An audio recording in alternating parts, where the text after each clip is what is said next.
Today we're going to fix the running light on the Jeep. Now before you start this project, you're going to need a reason to repair your running light. The reason that I chose was running into my own garage door. And as you can see here, it completely broke out the light. But luckily, back here in the back, as you'll be able to see, it didn't snap the wires for the bulb.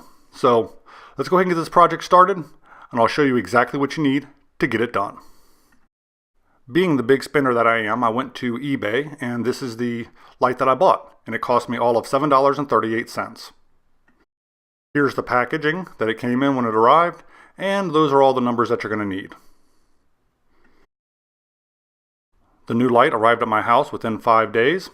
You can see the condition it arrived in, little piece of paper tape over the back socket there.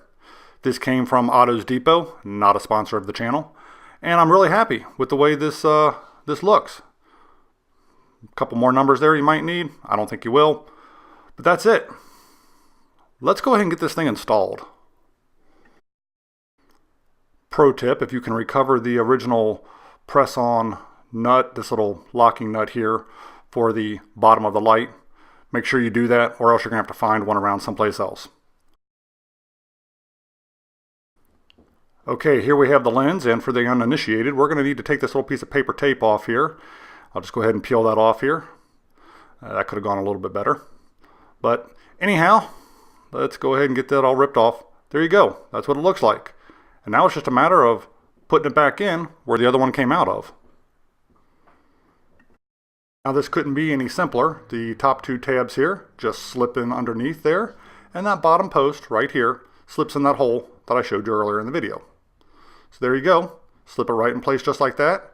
You take that little nut that hopefully you were able to recover, and you either screw it onto that bottom post or you pressure fit that onto that bottom post. Either way, it can be a little tight depending upon how old it is. If your fingers hurt or you struggle with that bottom nut, just use a little socket wrench. We're on the back side underneath now, and you can see I have the bulb in hand, and it's just a matter of slipping it in there and giving it a little turn.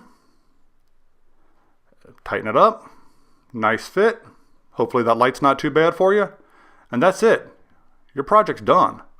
It's time to get back on the road. Well, that's the video. I'd really be interested to know what your reason was for needing to replace the running light on your Jeep. Leave that in the comments below. I'd also appreciate that thumbs up like, and maybe you stick around and check out some other videos on my channel. And maybe, just maybe, I'll see you on the next video.